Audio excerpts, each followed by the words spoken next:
Museo d'Arte Van Gogh di Amsterdam è esibizione dedicata all'opera di Vincent Van Gogh e dei suoi contemporanei. Si trova in Amsterdam Museum Square. Il museo è stato aperto il 3 giugno 1973.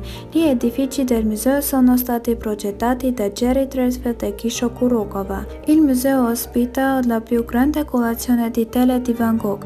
Nel 2013 il museo ha registrato 1,4 milioni di visitatori, rendendolo il secondo museo più visitato nei Paesi Bassi e il 35 museo più visitato al mondo.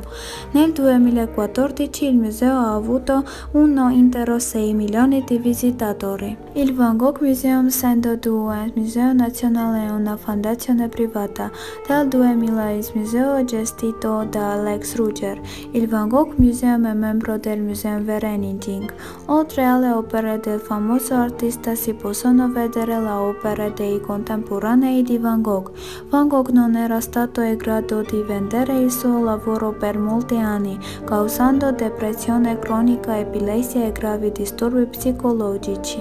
In assenza di denaro non poteva pagare i pellegrini, ecco perché dipinge molti ritratti. L'unica persona che ha compreso e aiutato con il genio incompreso era suo fratello maggiore Theo Van Gogh.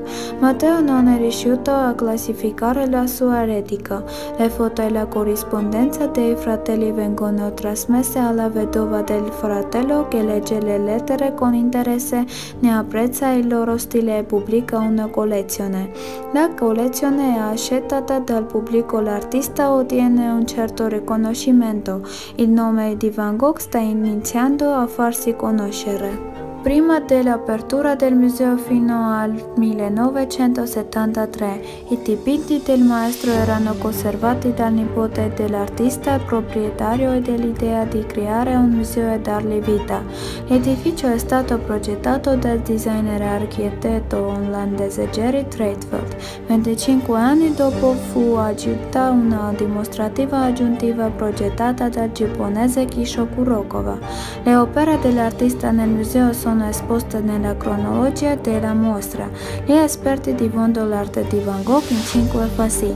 I primi lavori, Parigi, Art Saint-Rémy, Over. I dipinti di Van Gogh sono i più rubati al mondo. Nel 2002 2 dipinti sono stati rubati dal museo. Nessuna delle foto è stata restituita.